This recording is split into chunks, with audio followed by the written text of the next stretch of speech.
అహ్మదాబాద్ ఘోర ప్రమాదంతో air India bad days ప్రారంభమయ్యాయి. వరుసగా విమానాల్లో సాంకేతిక లోపాలు బయటపడుతుండటంతో తలబొప్పి కొడుతోంది.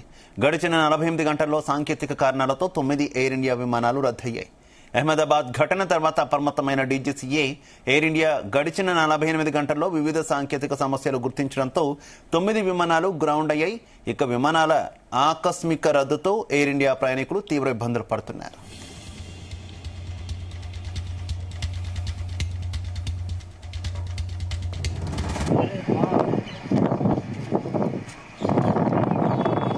రైట్, విమానాల ఆకస్మిక రద్దుతో తీవ్ర ఇబ్బందులు పడుతున్నారు ఎయిర్ ఇండియా ప్రయాణికులు. గడిచిన కొద్ది రోజులుగా కూడా ఎయిర్ ఇండియా విమానాల్లో వరుసగా సాంకేతిక సమస్యలు కనిపిస్తూ ఉన్నాయి. గడిచిన 48 గంటల్లోనే 9 ఎయిర్ ఇండియా విమానాలు రద్దయినటువంటి పరిస్థితి. ఇక ఇదే విషయానికి సంబంధించి మరింత సమాచారం మా కరెస్పాండెంట్ శ్రీచరణ్ అందిస్తారు. శ్రీచరణ్.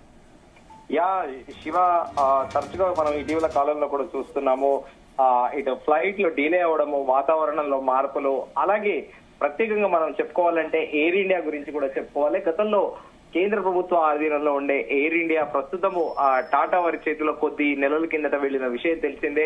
అయితే అహ్మదాబాద్ ఘోర ప్రమాదంతో ఎయిర్ ఇండియాకి ఒక రకంగా బ్యాడ్ డేస్ ప్రారంభమయ్యాయని కూడా చెప్పాలి. ఎందుకంటే ప్రత్యేకంగా బోయింగ్ విమానం గురించి మనం ప్రధానంగా ప్రస్తావించుకోవాలి. బోయింగ్ విమానం అనేది ఏదైతే ఉందో అది యుఎస్ అమెరికాలోని ఒక ప్రైవేట్ కంపెనీకి చెందింది. అది ప్రపంచవ్యాప్తంగా కూడా చాలా కంపెనీలు, అంటే వివిధ ప్రైవేట్ విమానాలకు చెందిన అధిపతులు కూడా, అంటే ప్రైవేట్ ఎయిర్లైన్స్ కూడా కొంటుంటాయి. ఇంకా ఎయిర్ బస్ ఏదైతే ఉందో ఫ్రాన్స్ గవర్నమెంట్ ఆధీనంలో కూడా ఉంటుంది. దానికి యాక్సిడెంట్ చాలా తక్కువ, యాక్సిడెంట్ రేషియో చాలా తక్కువ అని చెప్పాలి. ఎయిర్ బస్ వరల్డ్ లో ఎయిర్ బస్ తో పాటు అలాగే ది బోయింగ్ తో కంపారిటివ్లీ ఎయిర్ బస్ స్టాండర్డ్ అని కూడా చెబుతుంటారు. కానీ మన భారత ప్రభుత్వం, అంటే ప్రత్యేకంగా ఎయిర్ ఇండియా, ఇటు టాటా వాళ్ళు కూడా బోయింగ్ నే ప్రిఫర్ చేస్తారు. సో ఎప్పుడైతే ఈ బోయింగ్ అహ్మదాబాద్ లో ప్రమాదం జరిగిందో అప్పటి నుంచి కూడా ఎయిర్ ఇండియాకి ఒక రకంగా ప్రతిరోజు కూడా ఏదో ఒక టెక్నికల్ ఇష్యూ, వరుసగా విమానాల్లో కూడా సాంకేతిక లోపాలు బయటపడుతుండటంతో తలనొప్పిగా కూడా అయింది. గడిచిన 48 గంటల్లో సాంకేతిక కారణాలతో దాదాపు 9 ఎయిర్ ఇండియా విమానాలు కూడా రద్దయ్యాయి. అహ్మదాబాద్ ఘటన తర్వాత డైరెక్టర్ ఆఫ్ సివిల్ ఏవియేషన్ చాలా అప్రమత్తం అయిపోయింది. దీంతో పాటు సివిల్ ఏవియేషన్ డిపార్ట్మెంట్ తో పాటు ఎయిర్పోర్ట్ అథారిటీస్, అంటే పౌర విమాన శాఖలో దాదాపు ఇవి 3 శాఖలు ఉంటాయి. ఒకటి డైరెక్టర్ ఆఫ్ సివిల్ ఏవియేషన్, అలాగే ఎయిర్పోర్ట్ అథారిటీస్ ఆఫ్ ఇండియా, అలాగే సివిల్ ఏవియేషన్ అనేది కూడా ఈ 3కు సంబంధించి ఒక రూల్ కింద కూడా పనిచేస్తూ ఉంటారు. అయితే ఈ 48 అవర్స్ లోనే ప్రత్యేకంగా చాలా టెక్నికల్ ఇష్యూస్ గుర్తించడంతో 9 విమానాలు ఇమ్మీడియట్ గా కూడా గ్రౌండ్ అయిపోయాయి. విమానాల ఆకస్మిక రద్దుతో ఎయిర్ ఇండియా ప్రయాణికులు తీవ్ర ఇబ్బందులు కూడా పడుతున్నారు. డొమెస్టిక్ లో ప్రత్యేకంగా మనం చెప్పుకోవాల్సింది ఇండిగో అనేది ఇప్పుడు దేశవ్యాప్తంగా డొమెస్టిక్ ప్యాసింజర్స్, అంటే డొమెస్టిక్ ట్రావెలింగ్ లో నెంబర్ 1 కూడా ఉంది.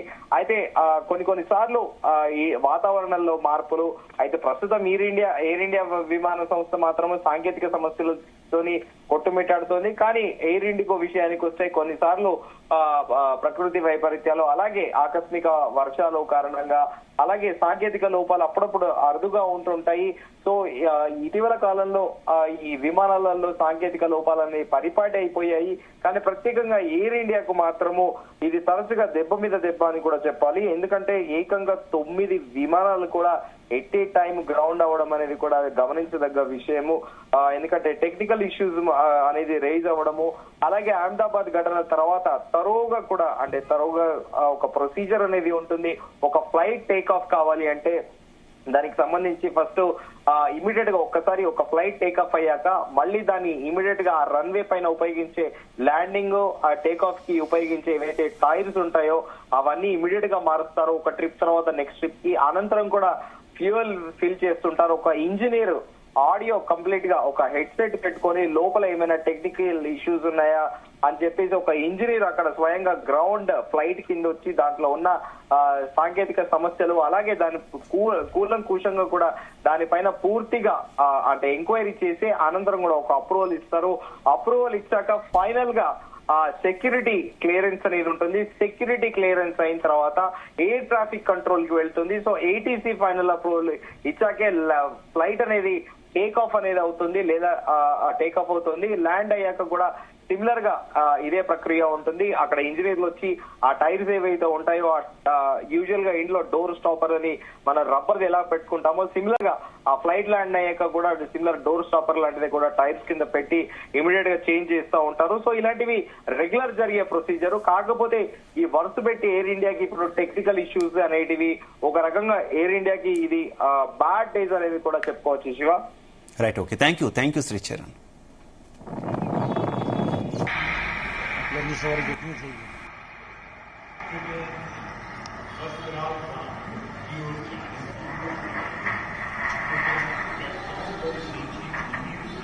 पूरे